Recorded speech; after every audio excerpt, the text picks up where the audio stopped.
Yeah, no, you did better towards the game as it got on, but at the beginning I was fucking losing my voice there. Well, yeah, I wasn't ready to talk yet. We're live on the Shot Clock. What's up, chat? How we doing? We're live here on the Shot Clock. Quick recap. Knicks Celtics game 1. The Knicks steal game 1 in Boston in a shocking turn of events in the second half. They win 108-105. They go up 1-0 in the series. They trail by as many as 20 in the third quarter tonight. They trailed 72-52 with 5:47 left in the third. This game looked like it was headed for just like the other 3 or 4 games the Knicks have played the Celtics this year, and the Celtics would win by 20 or 30, as we've seen earlier. But that's when something happened on the way to the Forum, as they said. As the Knicks completely turned around, turned the tides, the Celtics started hoisting threes, which were not in the rhythm of the offense. They just came across half court and jacked them up. They were missing shots left and right. They gave the Knicks confidence. Brunson finally got into a rhythm in the fourth quarter. You had great contributions from Anunoby, from Bridges, especially on defense, from McBride off the bench.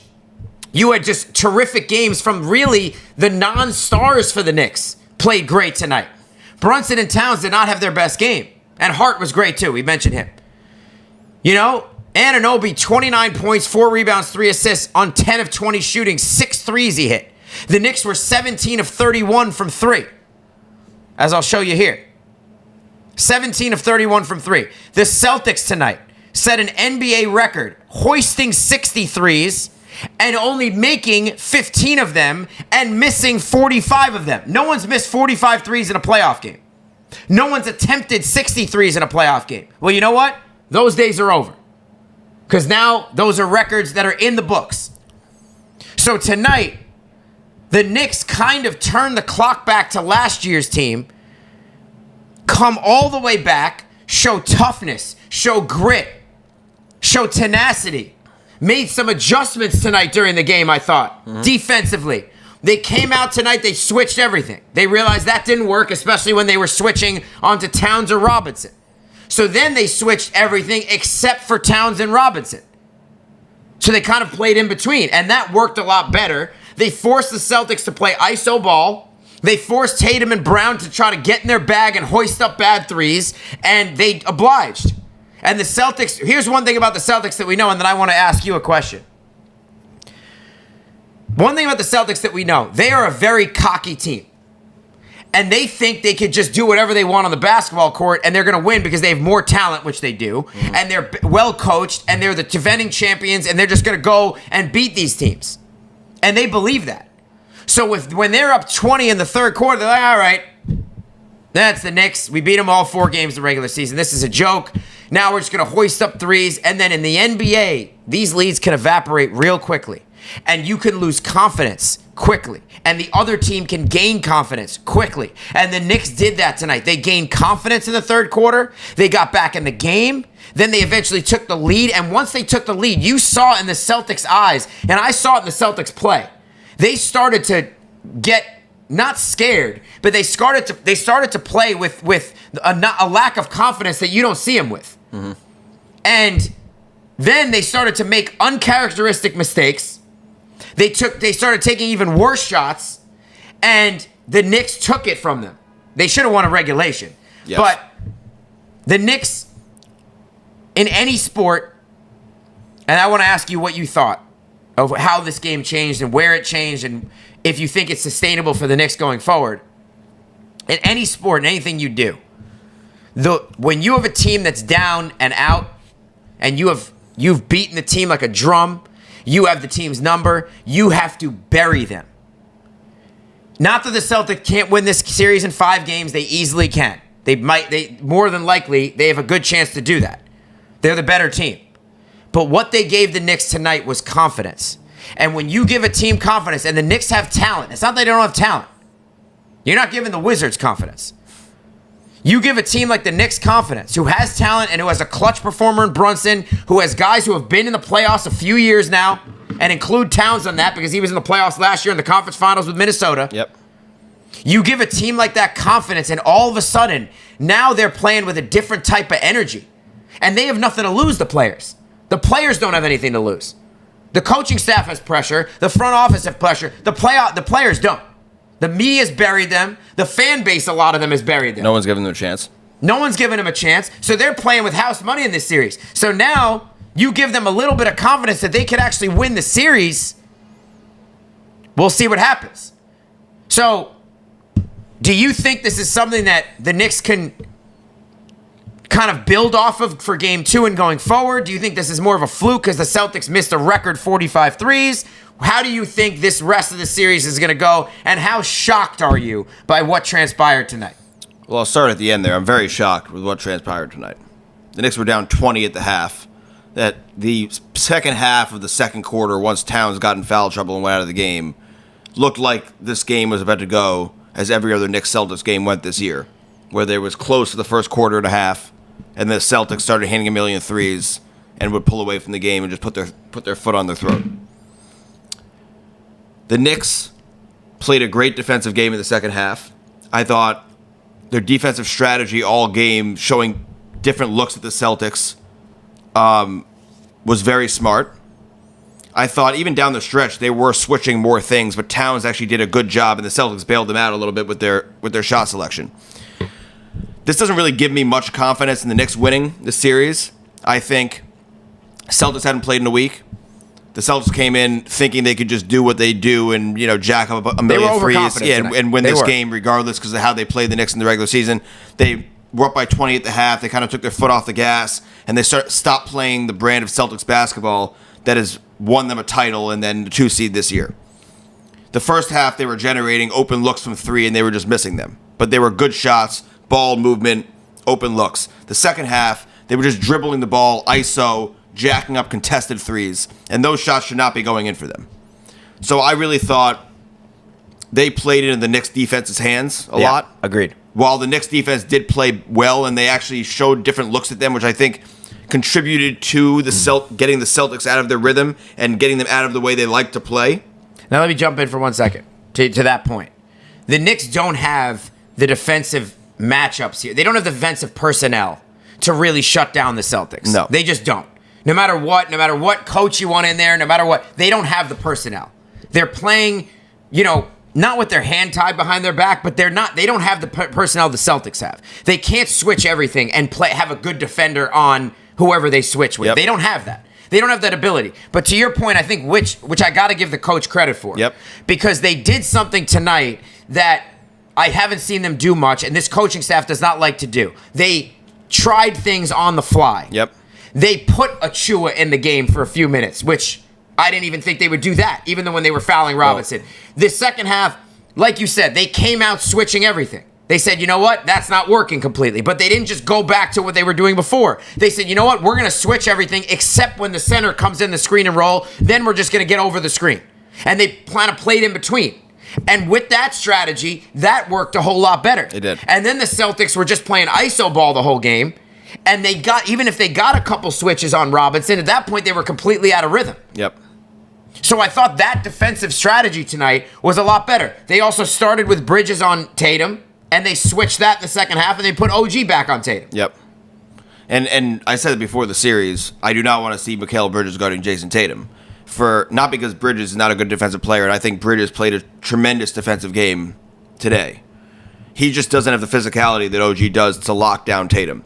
And you saw Tatum in the second half with OG on him did not get really one good look in that entire half. I don't even think he was, honestly, he helped OG out a lot because he wasn't trying to get good looks. Mm-hmm. He was settling for bad looks.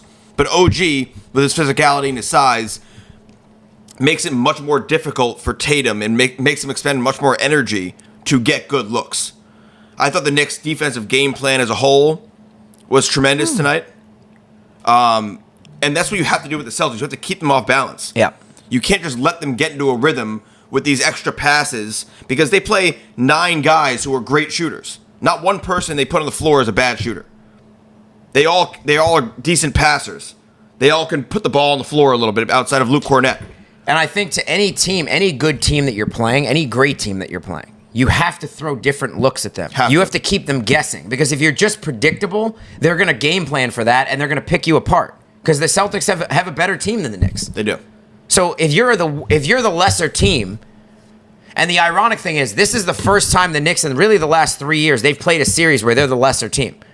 because they've been fortunate with some matchups going back 2 years ago. If you remember, they obviously played the Cavs in the first round a couple of years ago. They beat them. They were the 5 seed, Cavs were the 4, but they were kind of the better team in that series. They were. Then they played the Heat. They got lucky to play the Heat over the 8 seed because they beat the Bucks because Giannis got hurt in the second round. Then last year they played the first round against Philly, who was a better team than the 7 seed to begin with, but they had home court. But I think the Knicks were a better team than them. And then they got lucky to play Indiana in the second round. And if the Knicks didn't get hurt, they probably would have beaten Indiana.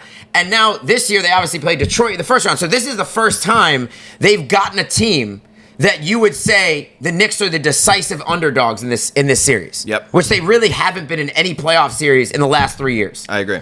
So it's a totally different scenario. And I actually thought their game plan was better tonight.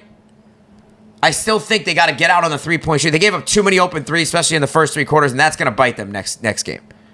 But they adjusted. Yes. They showed them different looks. They forced the Celtics to do what the Celtics forced the Knicks to do, which is play iso ball with Brunson, with whoever. They forced Tatum and Brown into that.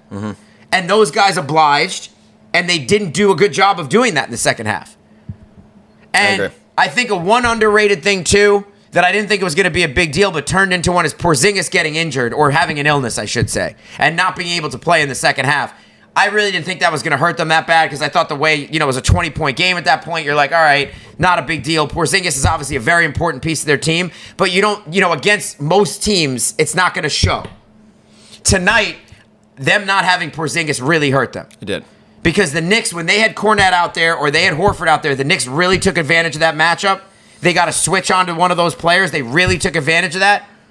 And then it's forced the Celtics to start blitzing Brunson, and it gave the Knicks a few open looks from 3 from OG and from Bridges, and they cashed them in. And that's something the Knicks usually don't do, is try to attack matchups like that when they get them. Yes. The Knicks usually are content with just running the offense that they run, regardless of what the matchups are on the floor. Yep. And I think it wasn't just them losing Porzingis' rim protection and three-point shooting and overall offense and low post offense, which they didn't have at all in this game. They really didn't score anything in the paint outside of second chance opportunities or whatever.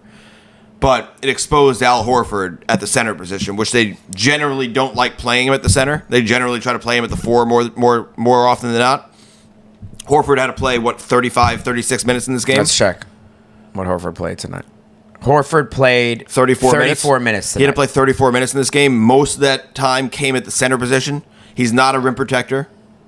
Offensively, he's not the same player as Porzingis is. He's more a perimeter spot-up shooter at this point. And the Knicks just abused him defensively. And let's say this, Every single time down the court, they got the matchup that they wanted on Al Horford. And let's say this, too. The Celtics now are going to have a bit of an issue with their bench. Because if Porzingis is going to miss a game, now we don't know how bad this illness is. He may miss He may miss game 2. We don't know. He started the game, so it can't be that bad. Who knows? Maybe he'll be out there for game 2. Maybe he won't. Maybe he'll be minutes restricted. Who knows? But the Celtics had Sam Hauser get hurt tonight as well. Yep. Now, Hauser is not, a key integral piece, but it just adds more minutes to their starting lineup. Holiday is coming off an injury. Brown has been banged up for most of the second half of the year. Forces those guys into more minutes. They don't want to play Cornette too much in the series. You saw that. So it leaves them with 2 guys off the bench now that they trust in Horford and Pritchard. And if Porzingis were to miss a game, it gives them 1 guy they trust. Yep. So all of a sudden, and that's why, guys, every game is so important in the playoffs. Because every game you play more, you have a chance of someone getting injured or of a chance of something happening. We saw it with the Knicks last year. They played the 6 games in Philly. They played the extra game. Then OG gets hurt in game 2 of the Pacers. Maybe he wouldn't. Who knows? Yep. Hart gets hurt. All of a sudden, and then the series that you're expected to win, that you're up 2-0, now all of a sudden it turns like that. And the Celtics, who are the far better team, they're the defending champion. We all know the numbers. We all know how they've just beat the Knicks like a drum this year. Now all of a sudden, they lose game 1. Brown is banged up. Porzingis is an illness. Holiday's coming back off an injury, and he played 39 minutes tonight. Hauser sprained his ankle. He's in a walking boot. Hauser sprained his ankle. You'd have to think he's going to be out at least a few games now. And now all of a sudden their rotation is shortened, and their starters are going to have to play bigger minutes. And the Knicks, listen, one thing the Knicks did tonight, and I think they may have gotten a little bit of that from the Pistons series, they played physical tonight. And they're going to play physical. And we'll see if that wears on the Celtics like it wore on the Knicks in the last series. So, I would say this, if you're a Knicks fan, let's talk to the Knicks fan first. I wouldn't get ahead of yourself here. I'm just going to keep it copacetic. Keep it here. Keep it neutral. You got game one, huge win. And a game they had to have once they came back. Couldn't lose that game after coming all the way back. Yep. Had to win it. Have to. You got game one. Now at worst, you're going back home 1-1. That's a win. Go play a competitive game two, right? You don't have to win game two. Play competitive. Now, you got to see what the Knicks do in the next two games is going to tell you what the series is going to be now. The Knicks stole game one. The Celtics played a terrible game. The Knicks didn't play their best game, but they played a good defensive game, and the other guys, OG, Bridges, those guys really showed up. And they made shots when they counted. They made 17 threes, which they haven't done in a while. Yep. So, they played well from that standpoint. Can they come out and replicate it in the next couple games? That'll tell you if you're going to have a series. So, I would stay even keel. Don't get ahead of yourself. It's one game. And I still think the Celtics are more likely to win in 5 than the Knicks are to win this series. I would agree. Now, I think it's probably closer to a 6-game series now, Yeah, maybe. But I mean, listen, you have to think that the Knicks can take one of the games at home. the Celtics, I would still say, are more likely to win in 5 than it is to be the Knicks to win the series. Listen, at the end of the day, the Knicks got the exact game they needed from the Celtics to win this game. They got a poor shooting Celtics game. While the Knicks, Brunson and Towns did not play well. Towns was very bad. Brunson, outside of that 5-minute stretch in the fourth quarter, was also very bad. The Knicks got destroyed on the defensive glass. The Celtics must have had at least 25 second chance points. Let's see how many offensive rebounds they have. 19 offensive They had rebounds. 19 offensive rebounds without a real center on the court. The Knicks had 12. That's unacceptable without a real center on the court. They got destroyed on the defensive glass. They missed 14 free throws. Obviously, they hit 17 threes and shot 45% from 3, and that was the difference in the game for the Knicks. But the Knicks didn't play particularly well. Outside of shooting threes, they did not play particularly well. They played a great defensive team. Yes. Great defensive game. Their stars didn't play well. They got a great effort from OG. And they missed a lot of free throws. So if you're the Knicks on the road against the Celtics, a team that's destroyed you all year long, you have to come out of that game with a lot of confidence. You're also now 4-0 on the road in this postseason. You have to think that you could play anywhere against any team. Yep. If I'm the Celtics, I'm chalking this up to a bad shooting game. Yep. I don't change anything that I'm doing. I know Mazzulla and all of them are gonna get a lot of flack for missing 45 threes in this game. But I'm a big proponent of you play your game no matter how you're going. Their game is shooting 48 threes a game. That's how they have to win these games. They hit 15 threes. One here and there, they win the game. That's not a game that they lost because they missed 45 threes. They just didn't hit the shots they needed to down the stretch. So if I'm the Celtics, I'm feeling good about this series still. If I'm the Knicks, obviously you got to play a close game in game 2 to give yourself confidence going home, and you got to win game 3. And this game 2 is going to be whether the Knicks put any doubt in the Celtics' minds. Yep. Because the Celtics don't have any doubt yet. Now they're like, oh, damn, we let that one slip away. They're like, oh, we shouldn't have lost that game. But they're not in a place yet where they're like, oh, we could lose this series. They're not thinking that. They're thinking we missed 45 threes and we still lost by 3 in overtime. Yep. So we come back and we hit shots in game 2, like even at a regular clip, we're going to win the game by 15, 20 points. That's what they're thinking. Now, what the Knicks need to do is they need to come out in game 2 and make the Celtics earn it. Make them earn game 2. If they play a close game and they make them earn it and the Celtics win, 2-possession game, 5-point game, something like that, the Celtics might come away and say, shit. Yep. We could have lost both those games. Yep. And they're playing tougher than we thought they were going to play. And then all of a sudden, some doubt creeps in. And not only doubt, it's the pressure.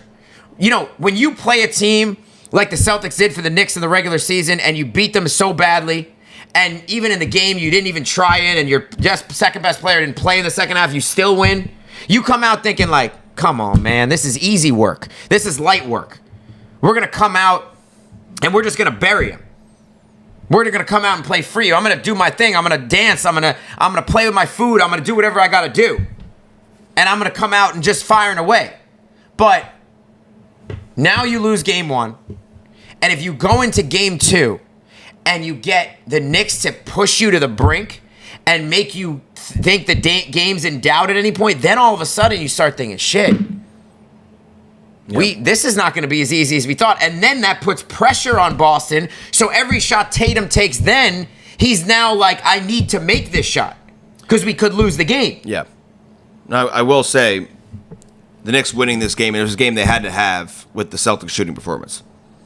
The Knicks now are playing with house money in game 2. They can play free and easy. The Celtics need to win that game. Easy. And the Celtics must win that game, obviously, for obvious reasons. The Knicks also need to come out in game 2. And I thought they played physical tonight. The Celtics are not a very physical team.